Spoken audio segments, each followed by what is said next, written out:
Hi, this is Mrs. Mysterious. Today I'm going to take a dive into the case of missing New Jersey hunter Barry Zeldin. But before we do that, I need to talk about the state of New Jersey. I currently live in New Jersey. I've lived here my entire life, and there's a lot of stereotypes that New Jersey has. For one, people think that all of New Jersey is suburban and that we all watch The Sopranos, and that's just not true. For one, I've never once watched The Sopranos, and I've lived here my entire life. New Jersey has what's called the Pine Barrens, and the Pine Barrens is a forest area. It covers a lot of the state. There's cranberry bogs, swamps, briars, brush, pine trees, sugar sand, and a lot of animals, especially endangered species. And there's a lot of deer that live in the Pine Barrens. And because of the deer that live in the Pine Barrens, there's also a lot of deer hunting. Deer hunting is super popular because of the overpopulation of deer. The overpopulation of deer causes some issues for the state. The deer cause car accidents a lot of the time because they run out in front of cars. You see dead deer on the side of the road often. They also cause deforestation of the ecosystem within the Pine Barrens because they damage it because there's so many of them. They also carry ticks, and the ticks carry diseases like Lyme's disease, which is an issue because we have a lot of ticks, and it's very easy to get a tick on you if you go out into the woods. And they like to eat pretty much anything. So let's get back to Barry. Barry Zeldin was 74 years old. He was an avid hunter and an avid fisherman. He lived with his wife Janet in Mays Landing, New Jersey. They owned Barry's Pretzels in New Hope, Pennsylvania, and when Barry retired, he sold it. And they had been married for 50 years. So on Monday, October 7th, 2013, Barry woke up and told his wife that he was leaving to go to the Audubon Gun Club where he was a member so he could bait his deer stand. This was around 9 o'clock in the morning. And the Audubon Gun Club is located in Warren Grove Recreational Area. Warren Grove Recreational Area is about 617 acres just west of the town of Warren Grove. The area has a lot of sandy roads and old wooden roads, but no distinct marked trails. It's popular for fishing, hunting, and hiking. When Barry left his home, he was wearing a pair of blue jeans, a white t-shirt, and he had a flannel shirt with him. He was also wearing a gold necklace that had a charm of a pretzel and a marlin on it. The first place that Barry went to was a Wells Fargo bank where he used an ATM to take out some money. From there, he drove about a half an hour to a man's house by the name of Mr. Patton. Mr. Patton and Barry had a deal that Barry could leave his SUV that he used for hunting at Mr. Patton's property. In return, Barry would give him food, alcohol, that kind of thing. Barry then left Mr. Patton's home to go to the Audubon Gun Club, which is approximately less than a minute away from Mr. Patton's home. Once there, he signed the logbook inside of the building, stating that he was going to be going to his deer stand to bait it, and it was dated 9:50 a.m. From the gun club, he got back into the SUV and drove to Beaver Dam Road. By Monday night, Barry hadn't come home. At first, Janet thought this was normal. Barry had a tendency to go on hunting trips lasting several days. Janet assumed he shot a deer and that Barry was looking for the deer out in the woods. By Tuesday, Janet started calling Barry's cell phone, but she never got an answer. It went straight to voicemail. She continued doing this on Wednesday, but the same thing happened each time she called. On Thursday, October 10th, Janet decided to go to the Audubon Gun Club to look for Barry, but initially couldn't find the club and got lost, so she went back home.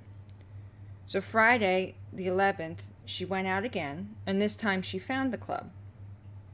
She saw that Barry had signed in at the gun club on October 7th.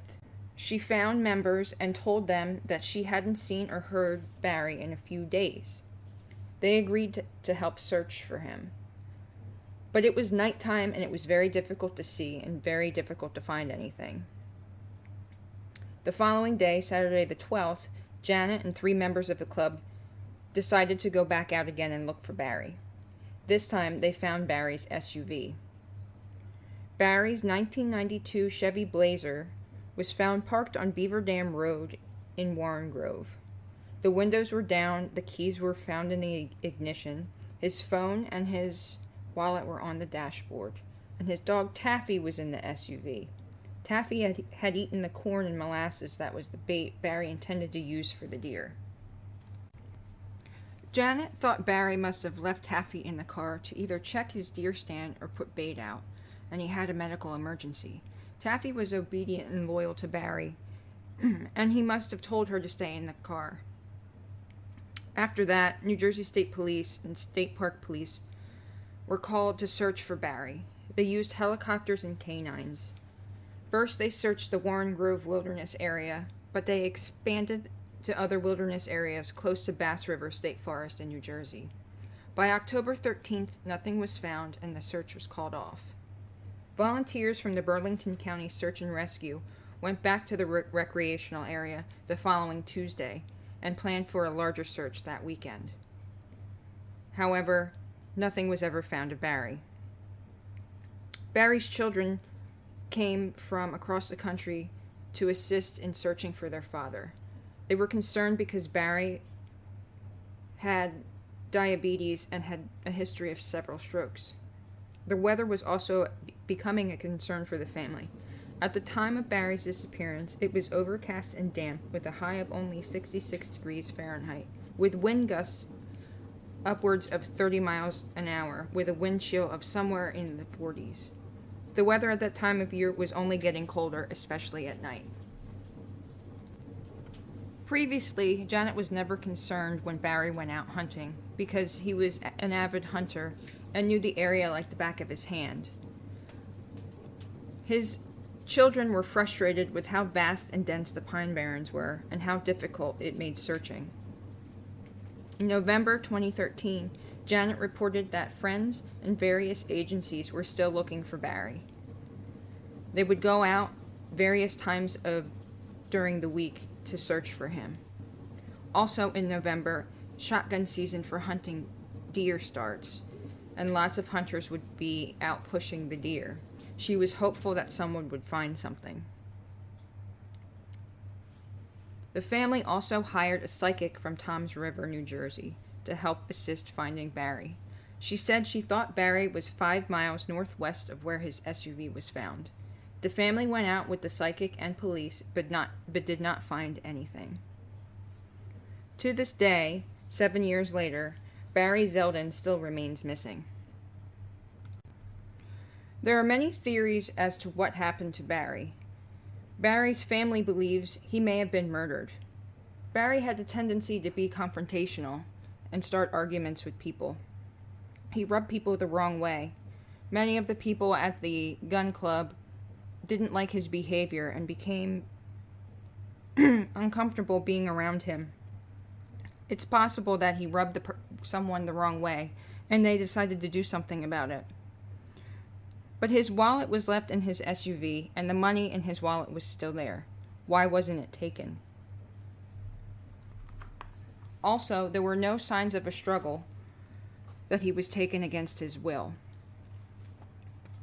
Others believe he had some sort of medical emergency and left Taffy in the car. It's possible he had another stroke or maybe a diabetic emergency that caused him to become disoriented in the woods. This may have caused him to fall into the thick brush and made him unable to be seen, which led to his death. Another theory is that Barry went to start a new life and left everything behind. However, friends and family said there was no indication that Barry was unhappy with his life. Also, he had a fishing boat at a marina, which was worth thousands of dollars. They don't think he would have left that behind. There was no activity on any of his debit or credit cards, and there was no activity on his Social Security as well. What's strange about this case is that there hadn't been any rainfall the week of his disappearance, yet canines searching the area did not pick up on Barry's scent. None of his gear had been found in the Pine Barrens either. It's as if he vanished into thin air. It didn't appear that Barry intended to be out for an extended period of time. And he also loved his dog Taffy, and he wouldn't abandon her. Some may think this could be classified as a missing 411 case, but that's a topic for another time. Personally, I think Barry had a medical emergency, which caused him to become disoriented, and he wandered off. Despite the weather being 66 degrees Fahrenheit the day that he went missing, as the temperature cools off, it's very easy to develop hypothermia.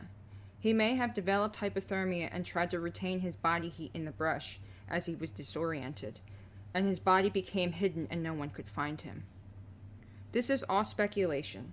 It's been 7 years since Barry Zeldin went missing, and there have been no signs of him. So what do you think happened to Barry? I'm curious about what you guys think. And if you have any information on Barry Zeldin's disappearance, please contact the New Jersey State Police. That's it for me today.